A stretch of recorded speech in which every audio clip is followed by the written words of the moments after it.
Good morning everyone, welcome back to my another mini blog. তো এটা হচ্ছে সরস্বতী পুজোর আগের দিন, আর আমরা ঘুম থেকে উঠে চলে গিয়েছিলাম সরস্বতী মাকে আনতে।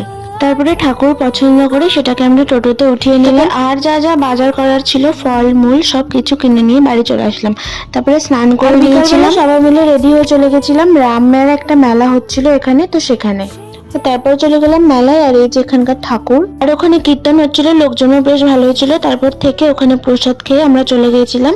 আবার সরস্বতী পুজোর কিছু কেনাকাটা ছিল, তো সেখানে ফুলের মালা নিয়েছিলাম।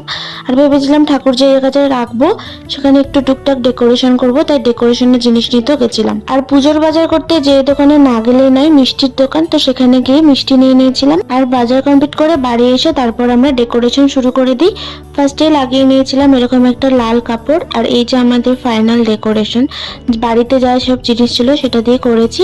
আর তারপরে আমরা সবাই মিলে এরকম করে আমি আর দিভাই মিলে আলপনা দিচ্ছিলাম। তারপরে বসে পড়ি সোনার হাতে খড়ির জন্য স্লেট বানাতে। আর এই যে রাত্রেবেলা আমি আর দিভাই মিলে করছিলাম, তখন বাজে প্রায় রাত 1টার দিকে। এই যে স্লেটও কমপ্লিট হয়ে গেল। তো ভিডিওটাকে এখানেই শেষ করছি। আর তোমাদের সকলের সরস্বতী পুজো কেমন কাটলো?